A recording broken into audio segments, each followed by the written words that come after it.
So the situation is, a wine critic stood up on behalf of Moscato. He decided to jump at rappers today and tell them how Moscato was a dessert wine and these guys are talking about drinking it with all the wrong thing. To me, it's basically the same as somebody jumping out at you and telling you not to wear white on after Labor Day. No, it's not. Yeah. To me, it's the exact same thing. Hip hoppers are gonna do what hip hoppers do. I'm not even saying he doesn't have a right to say these things, but we absolutely have the right to not give a fuck. Is he actually saying, no, don't mention this anymore? Is he pulling a Cristal saying, yo, we'd rather you didn't? Or is he saying, just so you know, it's a dessert wine? Because if he's saying, just so you know, I applaud him because I agree, and I've said it myself several times. Moscato is being completely misused. This is the thing. You can't just come in and bastardize culture just for the sake of it because it rhymes with bottle. That's why you put out products, to drive revenue. I don't understand, like, they're not disrespecting it, they're drinking it and having a good time, whether it's with dessert, whether it's with chicken, or whether it's with whatever. It's Why you gotta say beverage. Chicken? Why'd you say chicken? Because you brought that shit up. Oh, they drinking it with chicken. Like, so what? The whole point of wine, or when you drink any type of liquor, is to pair it with different types of food to enhance the flavors. My name is Fairley, and I'm a publicist. It's the culture of wine. So what the wine critic is basically saying, he's just like, okay, if we're gonna be drinking this or talking about it, rapping about it, let's make it make sense then. Like, if you're gonna say, okay, I'm gonna drink some Moscato with my dessert, with my sorbet. Like, when was the last time a nigga rapped about sorbet? But that's what I'm saying. I completely understand. So wait, but when I said it, you didn't understand. Because her pants aren't as colorful. So the wine critic has every right to say, you know, you should be drinking it with this. But if it's not killing anyone, and he's not offending anyone, He's a wine critic. Like, it's probably offensive to him. if it fits you, it fits you. You're not wrong because you like Moscato. Drake is not wrong. Roscoe Dash is not wrong. If they want to drink it in the club, that's fine. Drink it in the club.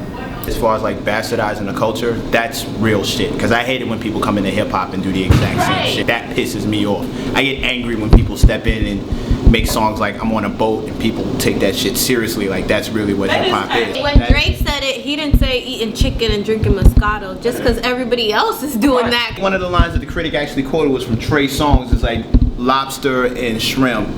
Let's have some Moscato, finish the whole bottle. The line went something like that. I got hip to Moscato in 07, 08, and I loved it. And then the moment that Drake mentioned it, all of a sudden it was like the new hood beverage. Wait, but it's your taste buds. Like, if I want Moscato with my pancakes, let me have Moscato with my pancakes. Mr. Critic. This whole thing to me speaks of a bigger topic, something else we were talking about before. We are now to the point where wine critics are jumping into hip-hop lyrics and picking them apart. Is hip-hop being diluted a little bit too much? You got Fashion Week and all these brands jumping off. There's a difference between the bastardizing of the hip-hop culture and Ace Hood at a Fashion Week fashion show. I think that what you're seeing is the effect of growth. If you look at Drake, for example, talking about Moscato in a record and a wine critic being annoyed with it, essentially hip-hop has always been a culture that takes things that weren't necessarily made for you and then doing it in your own way. I go by the name of DJ Snips, representing Eurogang, representing Living Proof, beat maker, party promoter, producer, product specialist for Native Instruments. When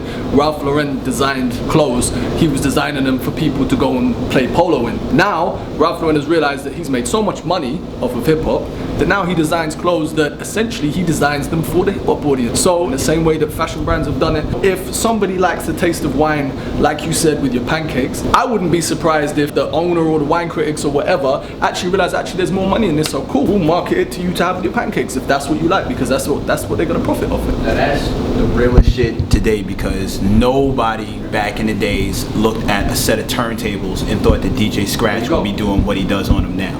Hip hop as a culture, we do have to educate ourselves more so that we ultimately do know what we're talking about. I know plenty of dudes who didn't even drink wine up until Marvin Gaye and Chardonnay now, or rappers rapping about Moscato. One of the things that annoys the shit out of me is the fact that hip hop audiences love being ignorant. They love to not know.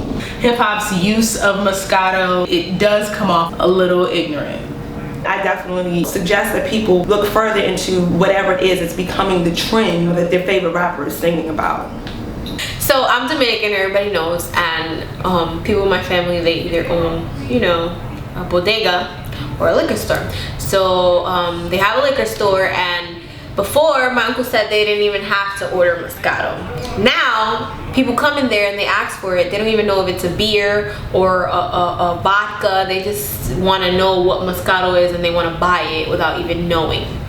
what it is, and I think that's hilarious. Even in hip hop music, they don't want to know parts of their own culture. Like, you tell somebody who Big Daddy Kane is, they'll look at you like you grew an extra head. And you tell them you should know who Big Daddy Kane is, they'll look at you like you're crazy. You can't find a self-proclaimed reggae fan who's, I don't give a fuck about Bob Marley.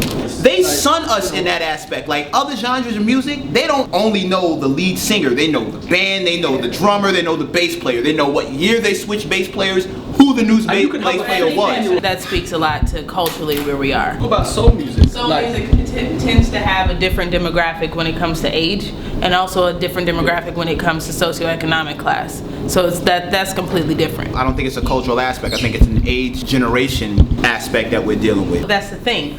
When you look at the rock audience, the country audience, the soul audience, they tend to be more working middle class. They tend to be a little more educated, period, on other areas. When you look into the hip hop audience, you tend to have a younger driving audience of a typical socioeconomic class. We culturally tend to not want to look back as much. We carry that into hip hop. That core audience is generally the audience that is quite happy to actually acknowledge where the music came from. And I'm not so sure about that, because if that was the case, we wouldn't have a lot of the issues we have right now. I have a certain standard. Everybody has a certain standard for almost everything they do. You can't walk up to a wine connoisseur and say something like, I'm gonna drink Moscato with my lobster. They'll look at you like you're an idiot because they know better. They have standards. You can't walk into a ballet studio and start tap dancing and tell them this is the new ballet. They'll look at you like you're an idiot because you have standards. In hip hop, you can walk into it, tell somebody you don't have lyrics, like you don't have to be able to rhyme.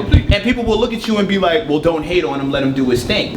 No standards. If you knew where hip hop started from and know where it is now, you wouldn't be trying to go backwards. You'd be trying to go forward. The funniest part about this whole Moscato thing, I've never drank in my life. I seriously don't care. But I have respect for other cultures. For me to kind of walk into somebody else's house and tell them what the rules are supposed to be, I can understand when they get a little offended. I do see where the critic is coming from. That's his culture, that's his life. I would feel that way about someone coming in and changing the use of something in my culture, so I get it.